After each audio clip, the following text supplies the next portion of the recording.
Yun yung mga abuses. So, nag-take advantage sa mga kababaihan.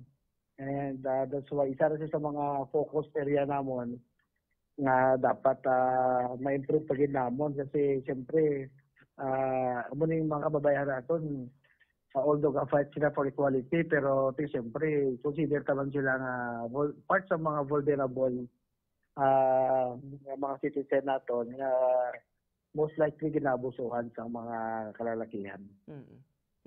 Genetically speaking, Mayor John, genetics gid lain gid ang puwersa sa kalalaki sa babae. That's why amo na sigurong rason man nga gin panday ni 9262 kung anti-violence against women and their children para proteheran ang kababaihan. Pero sa aton nga area, Mayor, paano mo ni ginasettle? Ano ang imo ginaplastar karon na sir sa imong nga banwa para iyang nga malikawan ini kag ma-hadlock man ning mga perpetrators naton, sir?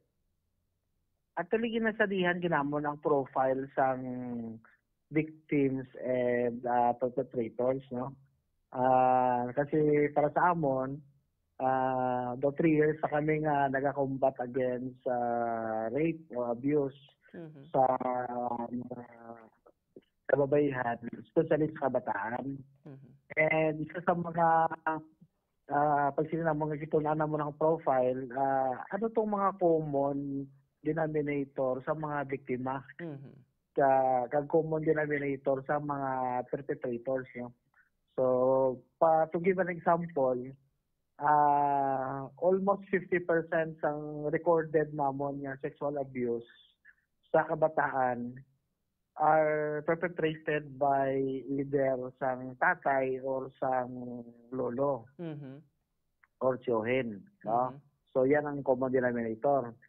Ang common denominator naman sa mga victims is most likely nag-start sila sa parimalay nga wala sang nanay. Gawpod sang ilang tatay or sa ilang lolo. And most yung mga nanay nagatrabaho gawas sa tampakan, either sa abroad or locally, pero seldom o talagsala makauli sa balay. So, amo ning example sang mga profile na ginatunan namon ay para from this maka-identify kami sang tikang na ahead na ginapangita namon subong sino to mga pamilya nga ara ang tatay, ara ang may bata nga babae, tapos kaduha nga ikatatlo gali is yung wala sarili nga kwarto. Ang bata nga babae nga nag-enjoy tulog sa ginikanan o sa amahan or sa lolo. So amo ni mga common denominators nga gina-check namon. Sa amo ni ang gina-reboot namon, gina-identify para hindi man sila nga automatic rapist ang or abuser ang ang ginikanan nga wala nanay sa balay. But ma-orient naton sila, mapabalutan sila nga dako ang chance ang abuse kung wala sarili kwarto ang bata nga babae, especially kung nagadalaga. No? So, muna example sa committed by within the family. Sa another naman nga profile sa mga around 14 to 16 years old, 17 years old, ini naman common sa mga teenager naman. Okay. Sa mga teenagers naman. So, same may profile ya po na sila. Amo na nga detalyado ang amon tuon pag-address ang sila nga problema. Pero Mayor John, pag-abot niya sa gitawag bala naton sina iya nga reaction kay syempre matrauma ang bata or isa iya ka babae. Usually may mga kalalakihan man nga ginaabuso pero laka sa malaka lang gid, babae ang usually ginabiktima. Pero kung nang tawon ta Mayor, may mga reaction sabi kiti nagasiling ang kalain na Mayor nang magbibiktima i-invalidate ta siya ba nga tani ginlampusan mo, tani gintiklod mo because lain ang Okay. ang iya nga genetics bala nga ang iya nga fight or flight response Mayor. Sa medical society sa inyo nga mga medical experts Mayor, ano ang inyo nga paglantaw sinister ning response ang tao iya sa trauma niya nga na bag-o lang ginag-igo sa iya? Siguro before ko sabto na siya, disclaimer lang. Kung nakita niyo nga ako nga post no naghatag ako overview. Actually, overview lang to. Disclaimer lang ko na hindi magkikonsili nga expert, no? Natagaan ako sang chance na nagtudlo sa St. Alexis sa una as their instructor. And isa sa area sang ginatudlo namon, ining mga about abuses, paano i-take ang abuse during and after, no, sang panghitabo. Ang gusto ko ipa-clear tong ako nga comment na ang iniya based hindi sa opinion namo, no. This is research based na mga and scientific na mga opinions ng mga scientists or researchers na may ibang may mga bagay nga hindi natin makontrol na ginakontrol sa aton nga utak, so sa aton nga brain, no. Kung nakita dito sa explanation ko, involuntary action na siya, hindi mo na siya makontrol. Halimbawa dito sa una kong insight, kung ang threat halimbawa during the commission sang abuso, ongoing ang abuso ba, kung ma-feel sang utak naton, sang brain nga hindi niya kaya batuan, automatic ang lawas sila mag-lockdown. Kahit anuhon mo na, hindi ka kahulag. Kasi ang utak mo mismo, siya ang hindi mo siya makontrol kasi ang iyang himuon sila, i-lockdown niyang lawas mo. Pero pag sa initial assessment sa imong utak o sa imong brain, no, na pag una niya nga perceive sang threat, do kaya niya lang. So automatic mo convert na sa into physical interaction pagi sa pagbato o pagdalagan. So ining dalawa nga ni sa amon nga pag research, no, pagtuon kapag basa-basa man sa pagtudlo namon, puro ni siya involuntary. So hindi mo ni sila isog kagid kung nagbato ka. So that's the normal reaction of your brain, no. So sa scientific kong aspeto ha. So in due respect kung may mga natamaan ako, no. So kasi dapat ko nabasa. So gusto ko lang gid man maghatag siyang scientific kumbaga nga overview para maintindihan man sang kadamuan ang pag-abot nila sa ano ang ginabatsyag sang biktima during sang commission sang krimen against sa iya. Ang usually abidri Mayor, maunahan sila ba na arang ma-freeze na lang gid ang isa ka bata labi na gid kung ang bata nga nagdako iya sa sa panimalay nga wala sang pagpangabusar sa iya nang ma-shock sa gulpi bala nga ay ginamo ko sina nang hinali lang yung mga pahitabo nga hindi niya balaan kung paano respondihan ang amo to klase ka situation, Mayor. Pero ang problema sir ning opening up ba, usually maabuso sila kung sa balay, not just once but sige na lang gid because they are shy, nahadlok sila or na-afraid sila, nahuya silang magsugid. Paano ta maka-create, Mayor, sang safe spaces regarding on it po, sir? Actually, yun ang challenge, gid, no? Yung shame wala after.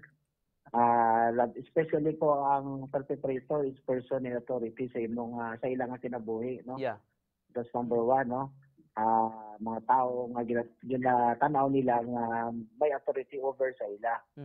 So amo gina pinakasakit sa tanan, no, labi na kung miyembro sa pamilya.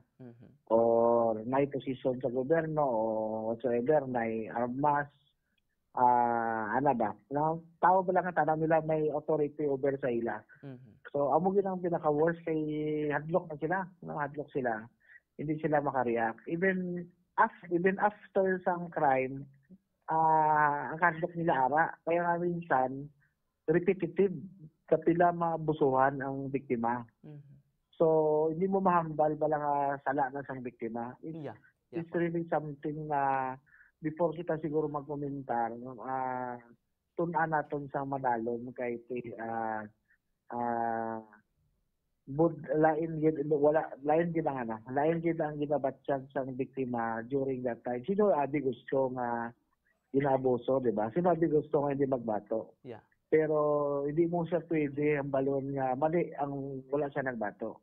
Dahil yan niya ang perception sa utak niya during that time. Sang brain niya. And it is involuntary. Hindi na yan mapunggan sang biktima nga hindi siya kabato. Kasi yun ang perception sang brain niya during the commission of crime, during of that abuse. Mhm. Pero siguro Mayor sa bilang isa man ka lider sang aton nga banwa kag bilog yang mga alkalde diri sa aton, sir.